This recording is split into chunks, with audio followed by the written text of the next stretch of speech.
Sejam bem-vindos. Antes de iniciarmos o estudo de hoje, quero recordá-los de que os assuntos esotéricos são realmente fascinantes, porém perigosos. E como eu sei que no movimento espírita há uma infinidade de pessoas afoitas que acreditam que vão dominar tudo, observem o que se passa com o movimento. Temos pessoas que se dedicaram a estudos aleatórios que não as conduziu a nada. Criaram teorias, fizeram uma infinidade de coisas. Arregimentaram rebanhos de seguidores, porém tudo inútil. O que nos interessa em todo o assunto espiritualista é a conquista do conhecimento sobre nós mesmos. Não há necessidade de divagações inúteis. E quanto aos poderes psíquicos que serão desenvolvidos no decorrer do exercício esotérico,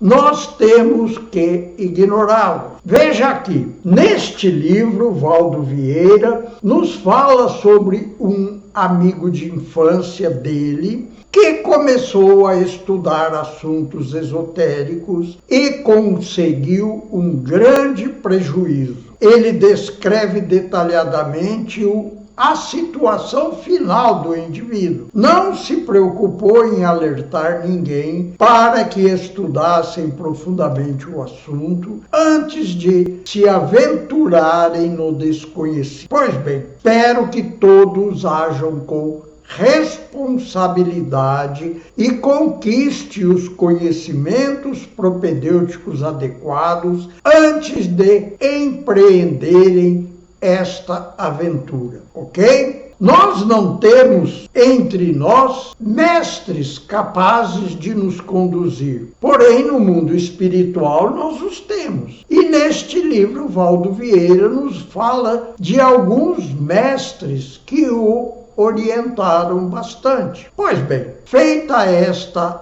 advertência, vamos ao estudo que nos permitirá compreender o eletromagnetismo. Antes de chegarmos ao eletromagnetismo propriamente dito, temos de compreender melhor a fonte de energia elétrica que foi criada por volta, ou seja, a sua pilha, pois com ela o progresso foi conquistado. Vamos ver. Observe esta ilustração. Eu mesmo fiz esta ilustração. Não sei como era realmente a pilha que ele fez. Eu te digo que ela é composta de disco, de cobre e de zinco. Porém, não sei direito como elas eram.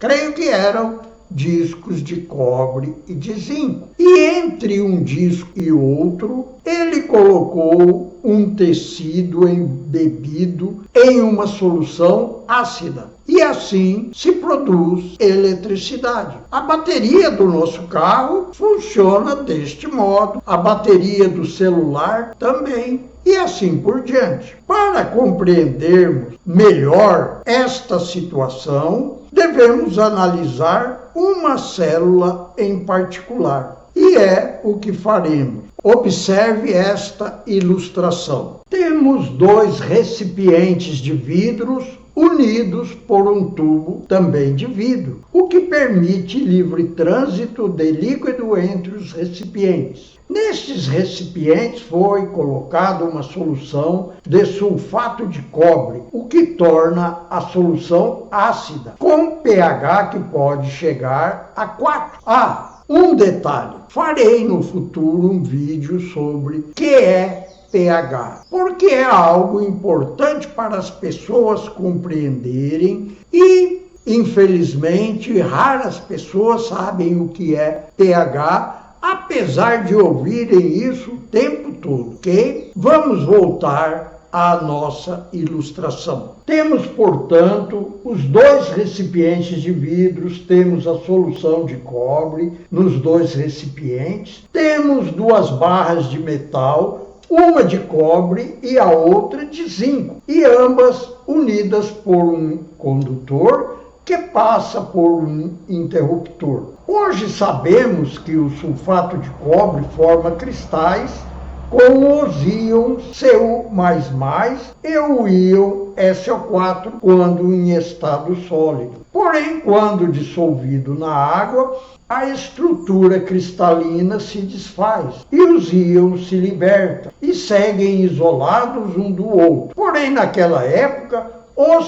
pesquisadores não tinham a menor ideia do que acontecia. Os íons Cu++, quando encontram o bastão de cobre, começam a se integrarem nele. Porém, temos um problema. Os íons Cu++ possuem carga elétrica positiva. Essa carga torna o bastão de cobre eletricamente positivo. Desse modo, ele começa a repelir os íons Cu++ da solução e a adesão é interrompida. Observe na ilustração que há um fio ligando o bastão de cobre ao bastão de zinco. Essa ligação pode ser interrompida por um interruptor. Quando o interruptor permite a corrente elétrica, o bastão de cobre, por estar positivo, retira elétrons do bastão de zinco, que se torna negativo. Observe que eu usei a palavra elétron, mas quando essas experiências começaram,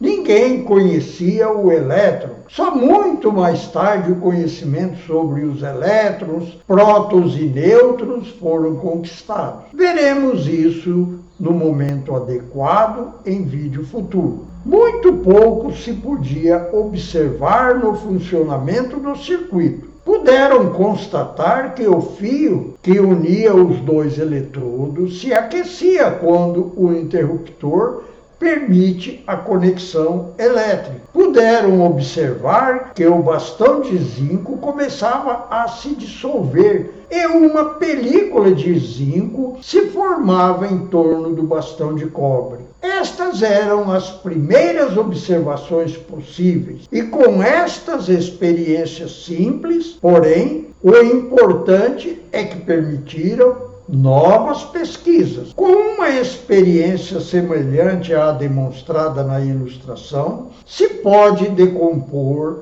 a molécula de água e obter os dois gases que a formam, o oxigênio e o hidrogênio. Os químicos passaram a dispor de dois gases em experiência. Observe, do mesmo modo que o universo foi revelando seus segredos aos pesquisadores, ele irá revelar a você caso os deseje conhecer. Vamos seguir adiante com a nossa pesquisa. Este aparelho que nós estamos vendo permitiu a decomposição da água nos gases que a formam. Eles puderam constatar que a produção de gases que se colocava nos dois tubos aconteciam enquanto o nível de água do aparelho ia baixando. Assim, se compreendeu que aqueles gases é que formavam a água, pois futuramente conseguiram recombiná-los e obter água novamente. Pois bem, seguindo adiante em nosso estudo, antes de chegarmos ao eletromagnetismo propriamente dito, vamos ver algumas observações de André Luiz sobre outras fontes de energia elétrica que são de baixo poder de produção de energia. Veja o que ele escreveu no livro e veja que esse estudo que estamos fazendo vai nos permitir compreender esta obra. Veja, André Luiz se refere às fontes de fraco teor. Ele diz: possuímos ainda aquelas fontes de força elétrica dotadas de fraco teor nos processos não industriais, em que a eletrização por atrito ou por contato, a indução eletrostática e os efeitos diversos, tais como o piezoelétrico, que é exatamente isso que vamos mostrar agora. Observe o que é o efeito piezoelétrico. Observe que há um pequeno fragmento de cristal. Cristal! O mesmo cristal utilizado para fazer copos, taças, etc. Devidamente trabalhado, esse cristal é usado para muitas aplicações, principalmente para o controle de frequência, como ele mesmo explica ali, nos transmissores de rádio ou de televisão. Pois bem, o que acontece? Quando o cristal sofre uma tração mecânica, ele se curva. E ao fazer isso, os elétrons, uma das faces do cristal, se deslocam para a outra face. E com isso, uma face fica positiva e a outra negativa. Este cristal tem uma frequência de vibração mecânica muito bem definida dentro de uma determinada temperatura. Por isso, nos transmissores de rádio e televisão, os cristais que fornecem a onda básica do transmissor, eles ficam acondicionados em câmaras térmicas que mantêm a temperatura estável. Bom, com essa vibração, nós temos a multiplicação das condições de positivo e negativo nas faces do cristal. E aí temos, portanto, o sinal inicial que vai formar a portadora do sinal da televisão ou do rádio, ok? Vamos seguir adiante. Voltando às palavras de André Luiz, que você pode encontrar, pode tanto dar uma pausa no vídeo que foi apresentada, como pode buscar o livro e ler diretamente nele. Pois bem, ele fala também de outra fonte, que é a que traz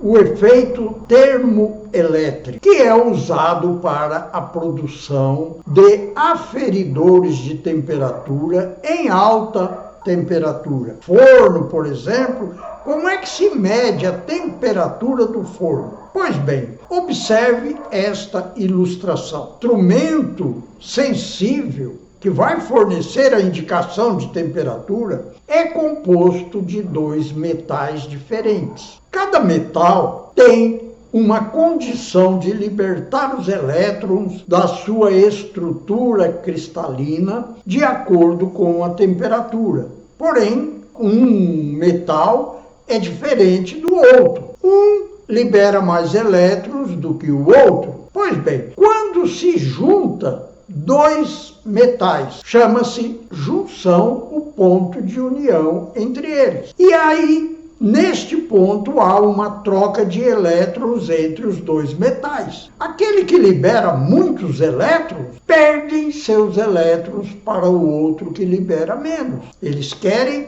um equilíbrio elétrico. Pois bem, então, dependendo da temperatura em que se encontra a junção, nós temos uma liberação maior ou menor de elétrons. E esta diferença entre a carga elétrica de um metal e a do outro é que permite a aferição da temperatura no local desejado, ok? Este é o começo de uma longa caminhada. E no próximo vídeo continuaremos a buscar informações que nos permitirão compreender melhor o que se passou com a evolução das ideias sobre eletricidade, ok? Quando tivermos coletado as informações adequadas, veremos então o eletromagnetismo.